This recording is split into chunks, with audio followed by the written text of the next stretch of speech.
Hi viewers, இன்னைக்கு August 29 Mahanadi serial என்னாச்சு ஜோடி பார்க்கலாக்கு முன்னாடி சேனல் சப்ஸ்கிரைப் பண்ணாதவங்க மறக்காம சப்ஸ்கிரைப் பண்ணுங்க. இன்னைக்கு என்ன அப்படின்னு சொல்லி பாத்தீங்கன்னா, இங்க வந்து விஜய் வந்து அவங்க சாரதா எல்லாம் உண்மையும் சொன்னோன்னே என் பாட்டியும் சித்தியுமா இப்படி பண்ணாங்க, என்னால நம்பவே முடியல அப்படி சொல்லிட்டு விஜய் அப்படியே இதாகி நிக்கிறாரு. அப்போனே சாரதா என்ன சொல்றாங்கன்னா, இல்ல காவேரி வந்து நீங்க தான் சொன்னீங்கன்னு சொல்லிட்டு அவன் நம்பவே இல்லை அப்படின்னோடனே இப்ப காவேரி கிட்ட வந்து விஜய் சொல்றாரு, நீ எப்பவுமே இப்படிதான்ல, நம்ம வாழ்க்கையை பத்தி நீ யோசிக்கவே இல்லைல்ல, யார் என்ன சொன்னாலும் அப்படியே அமைதியா நின்றுவல்ல, எப்படி சீறிட்டு வருவா, அவங்க கிட்ட கேட்க வேண்டியதானே அப்படின்னு சொல்லிட்டு அப்புறமா சாரதா கிட்ட என்ன சொல்றாருன்னா, எனக்கு புரியுது உங்களோட பிரச்சனை என்னன்னு, நான் போய் அந்த எங்க வீட்டுல போய் இந்த மாதிரி இந்த பிரச்சனைனா சரி பண்ணிட்டு நான் வரேன், ரொம்ப நாள்லாம் ஆகாது, நான் வந்துறேன்னு சொல்லிட்டு விஜய் அங்கிருந்து கிளம்பிடுறாரு. இங்க என்ன ஆகுதுன்னா, இங்க அன்பு வர்றாரு. இப்ப தாத்தா வந்து அன்பு திட்டுறாரு. அப்போனே பாட்டி வந்து பயங்கர சென்டிமெண்டா பேசுறாங்க. இந்த மாதிரி விஜய் சின்ன பிள்ளையா இருக்கும்போது அவர் தானே ஸ்கூலுக்கு கூட்டு போனாரு, அந்த மாதிரி எல்லாமே சொல்லி தாத்தா கிட்ட சொல்லும்போது தாத்தா என்ன சொல்றாருன்னா, இவங்க என்ன செஞ்சாங்களோ அதுக்கு 2 மடங்கா விஜய் வந்து இவருக்கும் அவர் பையனுக்கும் திருப்பி செய்ய தானே செஞ்சிருக்கா. அதுவும் நம்ம இஷ்டத்துக்குன்னா இவரை வந்து வீட்டுல வச்சிருக்க முடியாது, விஜய் வந்து அவன் ஓகே சொன்னாதான் இங்க இருக்க முடியும் அப்படிங்கிற மாதிரி சொன்னோன்னே அப்ப அன்பு நான் கிளம்புறேன்னு கிளம்புறாரு. அப்புறம் பாட்டியும் அவங்க சித்தியும் சேர்ந்து நிப்பாட்டி வைக்கிறாங்க, நீங்க இருங்க அப்படின்னு சொல்லிட்டு. எங்க இன்னும் நீங்க இப்படி பேசிட்டு இருக்கிறீங்கன்னொடனே அப்போ உடனே தாத்தா சொல்ற, அது இவங்க இப்படி பேசிட்டு இருக்கும்போது விஜய் வந்துடுறாரு.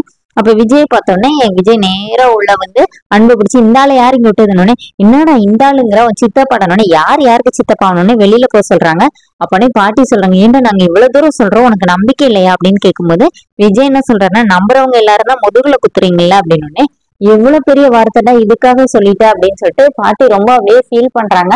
அப்போனே விஜய் கேக்குறாரு, ஏன் பாட்டி நீங்க என்ன பண்ணீங்கன்னு உங்களுக்கு தெரியாதா, நீங்களும் சித்தியும் சேர்ந்துட்டு என்னென்ன வேலை பார்த்திருக்கீங்க அப்படின்னோடனே நாங்களா அப்படின்னோடனே தாத்தா வந்து அப்படியே நிக்கிறாரு, நான் தாத்தாவை சொல்லவே இல்லைன்னொடனே அப்ப பாட்டி கேக்குறாங்க, அப்ப நீ என்னதான் சொல்றேன்னொடனே நீங்களும் சித்தியும் சேர்ந்து என்ன வேலை பார்த்திருக்கீங்க அப்படின்னோடனே தாத்தா என்னடா அப்படின்னு கேட்கும்போது விஜய் சொல்லுறாரு, இந்த மாதிரி என்னோட நாலேஜ் இல்லாம காவேரி கிட்ட போயிட்டு டைவர்ஸ் பேப்பர்ல சைன் கேட்டிருக்காங்க அப்படின்னோடனே தாத்தா வந்து என்ன என்ன கல்யாணம் என்ன பண்ணி வச்சிருக்கீங்கன்னொடனே ஏன் உங்களுக்கு தெரியாதா என்ன அப்படி சொல்லிட்டு பாட்டி தாத்தாவையும் சேர்த்து மாட்டி விட்டுறாங்க. அப்ப தாத்தா என்ன சொல்றாருன்னா, இல்ல விஜய் இல்லவே இல்ல, உங்க லாயரை வந்து கூட்டிட்டு வந்த வரைக்கும் எனக்கு தெரியும், ஆனா நீங்க என்னமோ பண்ணிக்கோங்கன்னு சொல்லிட்டு நான் போயிட்டேன், ஆனா இந்த மாதிரி கொண்டு போய் இவ்வளவு தூரம் போவாங்க நான் நினைக்கவே இல்லை அப்படிங்கிற மாதிரி தாத்தா சொன்னோடனே விஜய் வந்து பாட்டி கிட்ட கேக்குறாரு, இந்த மாதிரி காவேரி வந்து டைவர்ஸ் பேப்பர்ல சைன் போட்டுட்டானா அதையே வச்சு நான் அவ போட்டுட்டா அப்படின்னு சொல்லிட்டு என்னோட ஈகோவை தூண்டி என்கிட்டயும் சைன் வாங்கலாம் தானே நீங்க பாத்தீங்க அப்படின்னு பாட்டி ஆமாடா அப்படிதான்டா நினைச்சோம் அப்படின்னு சொல்லிடுறாங்க.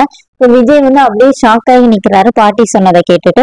அதோட என்னோட பேச ரன் பண்ணிட்டாங்க. நாளைக்கு என்ன நெக்ஸ்ட் வீக் என்ன அப்படின்னு சொல்லி பாத்தீங்கன்னா, விஜய் என்ன சொல்றாருன்னா, இந்த மாதிரி நீங்க யாருமே பாட்டி என்ன சொல்றாங்க, இந்த மாதிரி நீயும் உன் சொத்தும் அந்த பொண்ணை நம்பி நீ இந்த மாதிரி இழந்துட்டு தான் நிக்க போற, நாங்க எங்கேயாச்சும் போயிடுறோம் அப்படிங்கிற மாதிரி பாட்டி சொல்றாங்க. விஜய் என்ன சொல்றாருன்னா, நீங்க வந்து காவேரி ஏத்துக்க மாட்டீங்க, ஆனா காவேரி இல்லாம என்னால வாழ முடியாதுன்னு சொல்லிட்டு விஜய் வந்து அவர் பாட்டுக்கு வெளியில கிளம்புறாரு.